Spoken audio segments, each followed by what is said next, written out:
সবার মনে একটা প্রশ্ন ছিল, এই গ্রামের নাম কেন রাধানগর হলো। 400 বছর পূর্বে এখানে রাধা নাম করে এক জমিদার বসবাস করত। তার জমিদার বাড়িকে কেন্দ্র করে বিভিন্ন জায়গা থেকে বিভিন্ন লোকজন এসে এখানে বসবাস শুরু করে এবং তিনার নামে এই এলাকার নাম আস্তে আস্তে রাধানগর হিসেবে পরিচিতি লাভ করে।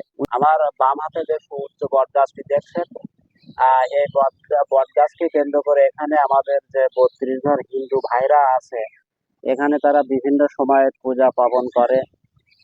তারা এখানে মনোবাসনা পূরণ করার জন্য তারা এখানে মানত করে। আমার বাম হাতে যে সুউচ্চ বট গাছটি দেখছেন, এই বট গাছকে কেন্দ্র করে এখানে আমাদের যে 32 ঘর হিন্দু ভাইরা আছে, এখানে তারা বিভিন্ন সময়ে পূজা পার্বণ করে।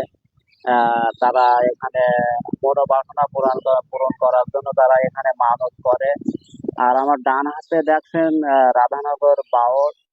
সবচাইতে রোমান্টিক অ্যামেজিং যে বিষয় সেটা হচ্ছে, এই বাউলের নামকরণ করা হয় 400 বছর পূর্বে, যখন এখানে রাধা নাম করে একজন জমিদার বসবাস করত।